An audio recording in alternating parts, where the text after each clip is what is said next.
But there's nobody that knows more about that or has probably been working on it longer than our next speaker, who is Nathan Zeldes. He is the founder and president of the Information Overload Research Group. So I've been working with him side by side, although he's been in Israel, a dutiful leader from many time zones away in this group. And he worked on this at Intel for a number of years. How many years were you there, Nathan? 26 years. Well, I've been in this space for a while, but 26 years ago, yeah, I was more in the preschool. Okay, I will take that advice, but I'll take a lot more of your advice. In this next session, he's going to talk about 20 years of I/O solutions. I guess in the first 6 years you were creating problems. Is that? Well, we'll learn about that. Sorry, I can't make jokes if you don't have a microphone. So with that, I will hand it over to Nathan as our closing talk.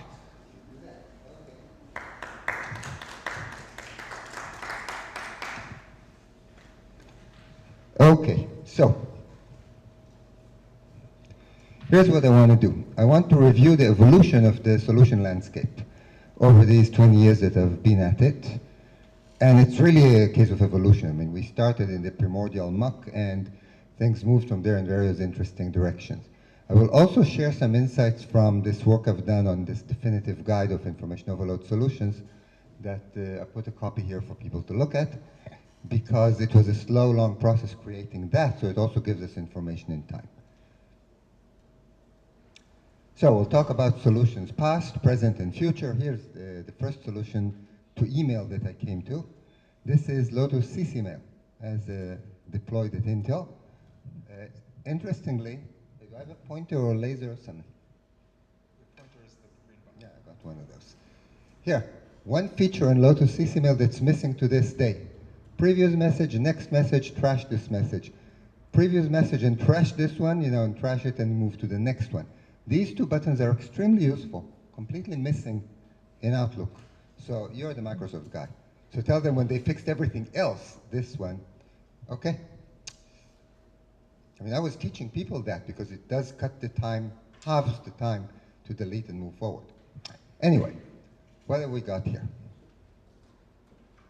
In 1994, Intel deployed Lotus CCmail as a wide-scale email. I mean, before that, the geeks had their thing in Unix and so on. But the large population at Intel had nothing. Also in 1994, I became computing productivity manager at Intel. Not because Andy Grove said, oh my God, we need a computing productivity manager, because I needed a new job, and I invented this one for myself. It seemed to make sense at the time, actually. And the same year, email overload hit the fan. It was amazing. Like, they just deployed the application, the email application, and within a few months, I was getting rumors that managers are refusing to open their email. I mean, that bad.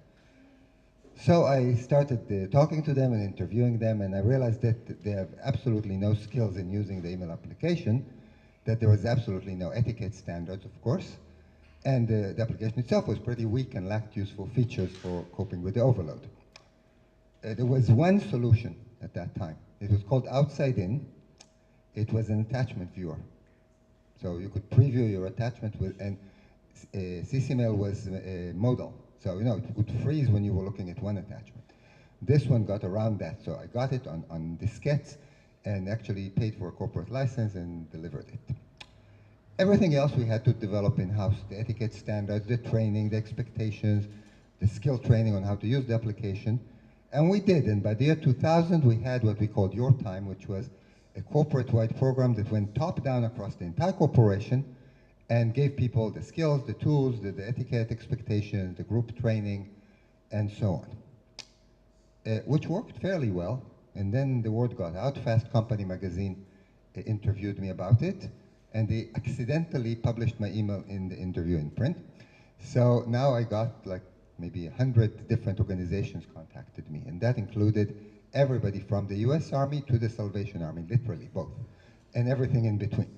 So it became clear to me that this is a big problem. I started talking to the people who wrote to me that were perhaps smarter than some of the others. And over the next few years, other companies did things similar to my program, some copying it, others on their own. We started talking to each other. So in the next decade, we had a second round of in-house solution development at Intel and at BP. BP was one of the strongest partners I had in this space. The idea is what you see up there. You can see the original mock-up, right?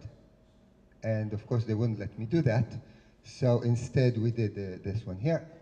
We had a tool that would pop up alerts on a whole bunch of different etiquette mistakes you could make and give you the opportunity to fix them, which worked, actually. We developed the tool. It worked well. We deployed it across Intel. Some other companies copied it. It was fine.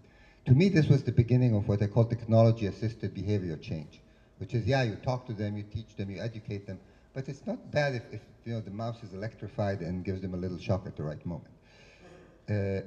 Meanwhile, the market awakened. I mean, Clear Context, I don't know if they were literally the first, but in 2003 they got started. And they and then many others came with all these automated sorting tools for email and classifiers and so on. And there was growing attention from researchers both in academia and in the industry. And there was more startups, and there was a lot of action. So by July 2008, we founded iOrg officially, incorporated it. So we have this group since then, which is all the same process. The sleek and fast company is what got me to talk to all these people that later came to be active in iOrg. So that is the history. And as you see, it starts with absolutely nothing, and then slowly you see things growing. Now I'll talk about the present. And here I want to show you the statistics from my definitive guide, which, you know, it's a kind of encyclopedic catalog of all the solutions I know of. And the beauty is I started it a few years ago, 2.5 years ago, for somebody that asked me for this list of solutions.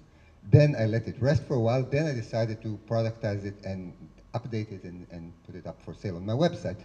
So we have two versions of the same thing, one building on the other, with 2.5 years between them. And now you can see the data, and you can see that the number of solutions, which, you know, worked very hard to include every solution I can possibly imagine or heard of, went up 44% in 2.5 years. You can see that the software tools went up 78%. And this is actually because the common sense solutions in behavior space, like don't be an idiot, don't do email all day, yeah, that was covered already in the first version, probably. It's not like all the rise was from software tools, but much of it was. The automatic classifiers, meanwhile, didn't go up all that much. We have other software tools that are not classifiers that totally exploded. So my conclusion from this is we have a big jump in the number of solutions, especially in software tools, and the software came of age and stopped being everybody copying each other's tool that does classification. Instead, we have a huge diversity of very different tools out there in software space. Here's the taxonomy of solutions I have there. I'm not going to read them to you, but just you can see there's the 6 categories if you count miscellaneous, and there's a whole bunch of subcategories. So we have solutions doing many, many different, totally diverse things. You know, there's personal strategies like we discussed here. There's bans and quotas and posted charges on email. That never caught well, but there were some attempts there. There's interruption control through agreement. There's interruption control through software tools. As you'll see, there is interruption control through brain connections. We'll get there, and so on. And here are some observations I want to share with you. First of all, there is a new kind of email out there. It used to be, it was all about Outlook or sysemail. These days, we have webmail and Gmail and all their brothers. And this is taking over from Outlook and Exchange as the main thing. And that is perhaps because it's so much easier to do something with Gmail than it is with Exchange in a large corporation. So there are some solutions actually addressing Exchange, but less. Then there's new devices. Of course, mobile products have a major presence in this space now. And there are new vendors, which is all these bold new startups that are pushing the envelope. Some of them even survive. And the beauty of it is, it's so, well, I won't say it's easy to be a startup. Of course, you need tremendous courage. But it's possible to bring up an app that's going to cost a few dollars, and anyone can do it, as opposed to bringing up a company that will develop a competitor for Microsoft or something like that. So the environment we operate in from a human perspective is completely different. Lots of young people doing lots of different and interesting things. There's new markets because you don't need to attack the enterprise in order to succeed. You can start with Gmail, then you may or may not choose to go after the enterprise. You may be successful and not want to even go in that direction, because getting things into the enterprise is a huge hassle. I mean, when I began, let me tell you, I had beautiful red hair, and look at me after 20 years of trying to push Intel to adopt all these solutions. So it's difficult. Although some companies do actually try to attack the enterprise, I would say they have plans. I haven't seen many that have panned out, but they are thinking about how they might possibly do that. And there are lots of amazing new creative ideas. So I'm giving you a very small sample just to give you the diversity. For instance, there's this startup, Syntomo in Israel, from some guys from Tel Aviv University, that is in beta, and it summarizes the entire email thread and presents it as a chat. Looks like a chat on a smartphone, so a few words for each party. And then it allows you to manage the entire chat as a single object in various useful ways. There's Email Valet, which is a research project from Stanford, which is a client that uses remote assistance, crowdsourcing assistance, the ELANS type assistance, to actually work through people's email and annotate the task that they have to do. Now, you'd think that would never work because nobody would be willing. But we see a number of solutions that do this sort of thing, and they have tools to strip out your credit card information if it's there, and so on. So it's an interesting concept. There's My Focus in Canada, in beta, which has 3 buttons. One is a big physical thing like a small cup of coffee in size that can glow in red or green on your desk and ties to your machine, and one on your email on your machine, and one on your email on your smartphone. And they're all synchronized. And if you move any of them to be red, then all your email and social media stop bothering you until you turn it green. Meanwhile, your coworkers see the red light on your desk. So if they pop in, they pop right out again. Interesting. Then there is the solution of no interruption zones and no interruption where, which is some serious attempts in situations where interruptions are deadly, such as hospitals or airplanes, to mark where interruptions will not be tolerated. So, if I'm standing here, you can interrupt. If I'm standing here in that hospital, you may not interrupt me because I'm probably a nurse mixing medicines. And there's actually markings, like red marks on the floor and everything, to make that work. And there is the interesting solution from Ford, which has interrupt-free driving. They have some car models where they have a do not disturb button. My dream to have those buttons everywhere. And what they do with the button is you push the button, and suddenly you can't get cell phone calls if the vehicle is moving. Interesting too. And there's a lot more. As to the future, I'll just show you a couple of thoughts about things that may be relevant to the future. Predicting the future is a risky business. First of all, there's the question of eliminating email, which everybody says, no, you can't eliminate email. And certainly email is not going anywhere soon. But I would say, look at these guys. Look at Luis Suarez was in IBM, and Professor Jones in the University of North Carolina. They eliminated email completely, and the only way to communicate with them is through Twitter, basically. Works great for them. They were in a webinar at IORG, and you have the address here. You can go see a recording of the whole webinar. These guys were also represented there. This is Atos in France, which is a huge multinational IT company. And famously, they are eliminating email internally completely. But the way they are doing it is smart. I have 9 hours and 45 minutes. Okay, cool. What does that mean? 9 minutes. I'm good. No problem. Okay. So the thing with Atos is that their CEO, which is this older guy, who is a serious player, he used to be a government minister, I think, and a bunch of things, decided 2 or 3 years ago that he's going to eliminate email pollution inside the company the way he eliminated physical pollution, green type pollution. But he didn't do the knee-jerk thing where it says, from tomorrow I'm refusing to read any emails. What he did is set up a whole business unit, a small unit, to drive the process. He set a deadline of 3 years, and they're moving department by department across the entire organization, eliminating email by understanding the processes email is serving and replacing them. They actually developed social media tools, and they just spun off the company that does that. And what you see in the picture here is this Monsieur Breton, the CEO, giving a zero email certificate to these 2 folks whose department has just been certified email-free officially. So they are doing it similar to the way you would do an ISO certification, which is interesting. So just as food for thought, we'll see what happens to all these guys. They're still a tiny minority, but who knows? Maybe we'll learn something. Another thing I'd love to see is better contextual interruption management, which is a favorite kind of solutions with me. And not enough is happening there. In fact, in the mainstream, we had Microsoft research, we had priorities, which was a cool product. I mean, what it did is say, Jared is phoning me, and the thing is saying, okay, Nathan is now in a meeting because he sees it in my calendar, he's talking because it hears it in the microphone, and in the past, whenever Jared emailed him, it didn't give a damn. So this is not a good time to move Jared's phone call to Nathan's awareness, therefore we'll move him to voicemail now. Maybe later, we'll see.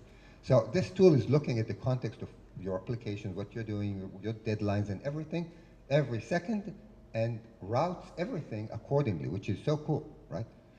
The problem is that they showed it to me in 2005 or 6. Okay, the paper is from 2003. They are not releasing it. Now we have a spy inside Microsoft. You can find out why.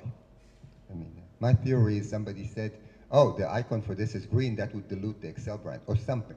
But it's very sad because this is an extremely valid product. In fact, Morgan Stanley developed a similar thing internally on their own, which they're using. So I'd love to see that or somebody else doing that. Meanwhile, at the bleeding edge, we have this guy, Ruggero Scorcioni, who is a neurophysiologist or something like that in San Diego University. And he developed the brain electrode interruption moderating thing. You see him there. What happened to him is he was at a hackathon where everybody, or maybe the first 100 people who got there, got this funny thing with the cat ears and the electrode, where if you think hard, then the ears perk up, which is, you know, a cool toy for teenagers. Well, what he decided to do in the hackathon is hack the thing and create a tool where if you're busy thinking, then your cell phone calls go to voicemail. And the thing works. And he got the first prize, which was, I don't know, $50,000 or $30,000. And he left university, so he's a really courageous guy, and started a startup called Brainino to commercialize this technology. So that's contextual interruption management at its best. We'll see what happens, but it's an interesting direction too. Lastly, there is the question of improving the email protocol. So, you know, the statement is email was invented in the 60s, surely it's time to do something else. And Paul Graham, you know, the venture capitalist and famous blogger, made this statement, that it's going to be impossibly difficult to replace the protocol, but ultimately it will be replaced, so why not do it now, right? And what he proposed in his article was email is really a to-do tool. It brings in tasks, even if the task is just to read or to reply, but most of it is really, the serious emails are about getting stuff into my task queue. Therefore, the protocol should have the metadata and whatever it takes to allow negotiating these tasks with the recipient in various ways, which is a cool idea. Then there's Joshua Baer of Other Inbox, who had this drive to institute a protocol for self-destructing emails, so with an expiration date, which would be extremely useful for reducing information overload. I don't think that is going anywhere at the moment, but there was some discussion around that. And all I can say is, yeah, it's a good idea to look at these protocols. We must remember that not everything works. For instance, you know this is Google Wave. That's where I took that quote from, right? They were very eager, and it failed for various, perhaps good reasons. So I'm not saying we should do all these things. I am saying maybe the future is going to bring changes in the email protocol itself. In fact, to paraphrase Graham, in the year 3000, yeah, email is going to be different. So the question is only when. And we have an accelerating rate. And in 2045, we have the singularity. And then computers will take over. And I assure you that computers are not going to be paying people a salary for working half a week because of email overload. So they're going to do something about it. Okay, last point. I said the previous one was the last one, so I was mistaken. Last point is I'm beginning to see more awareness from my clients, from companies, about the nature of the problem. They're no longer saying, oh my God, we got lots of email. They're saying, oh my God, we got a collapse of our internal communication culture. And that is so true, of course, and that's the reason underlying all of this. And it's very encouraging that they're looking at that they're saying it up front before me even having to tell them, and some of them are even willing to do something about it. And we need a lot more of that. So that's one direction where we need to take solutions to where they address culture and not email. And of course, maybe they won't have a choice much longer because they will crumble and die if they don't do something about their problem. Okay, this is where I ask for questions before concluding the session. Questions?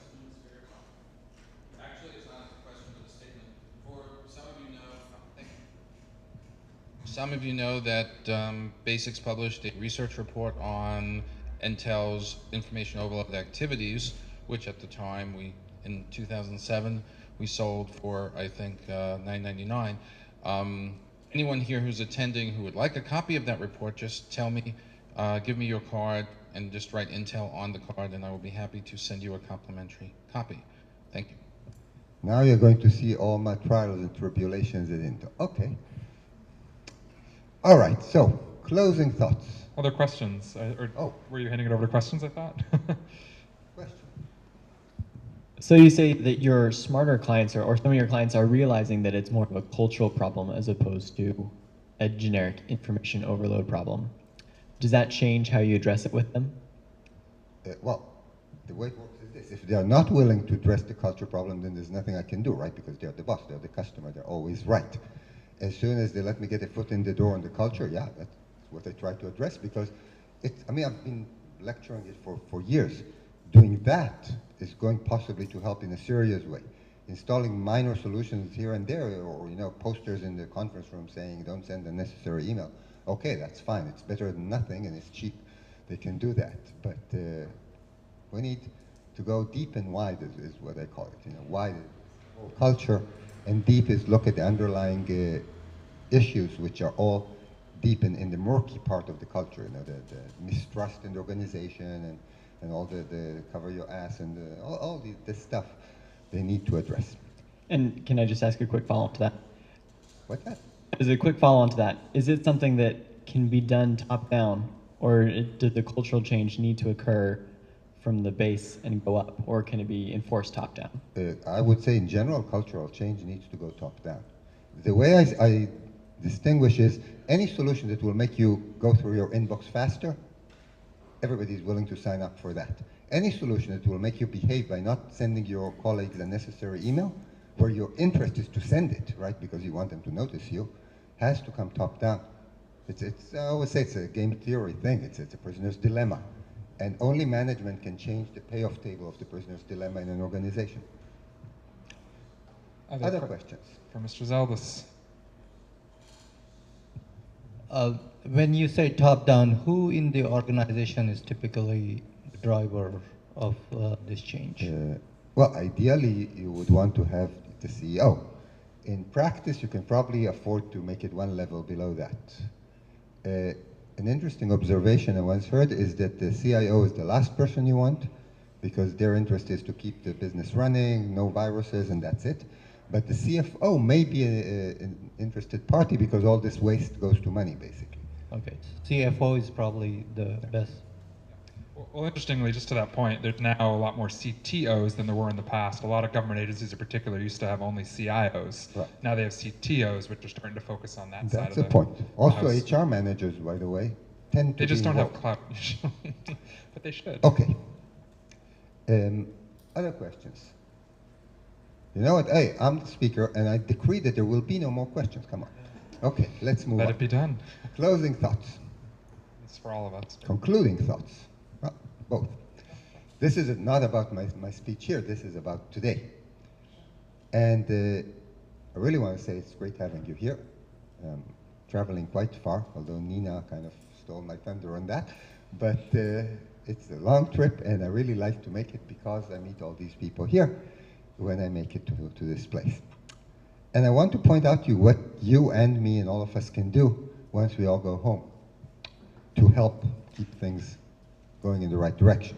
One thing you can do is get the word around about iWork and what it's doing.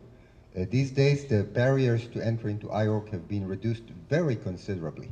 You no longer need to pledge half your future salary or mortgage your house. You don't need to do anything, actually, except go on our mailing list or something. but get the word around so people know about our mailing list and what's going on. One other thing you can do is share your data, your thoughts, your results, your findings with the rest of us, with each other. And you can share it with the rest of the people interested in this in the world by submitting it to us for dissemination through our newsletter. So this is a fairly benign newsletter. It goes out every few months. But if you submit an article or something that's of interest, we will gladly upload it to our server and issue the word around for people to know. You can certainly collaborate with each other, and I'm sure some of you will be doing that. I know I'm still doing that since the original IORG founding conference. And you can contribute content to the Information Overload Resource Center, which is informationoverloadresources.com. That is a list of pointers, basically. It's all about the pointers. There's no files there. And you're definitely encouraged to put anything related to information overload, pointers to articles, to blog posts, books, stuff you've written, whatever. Just contribute it. We have it moderated more or less, and we will put it up there. And you can step up and join us on the steering team or executive committee or the board or whatever you want to call us. But we do have a team that meets about twice a month usually to get things moving, and we decide on what to do, which is usually some webinars, the resource center, and this annual conference. And anyone that feels like joining us, we will definitely welcome the addition of new blood into this. What else? Propose, it says, suggest, critique, volunteer.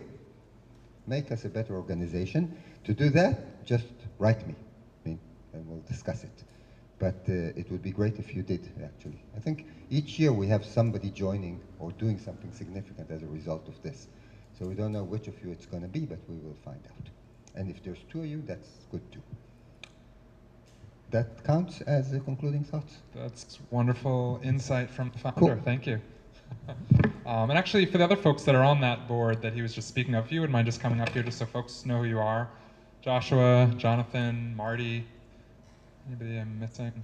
Charlie couldn't make it here today, but just check out these folks and email them and not me if you're interested in getting involved.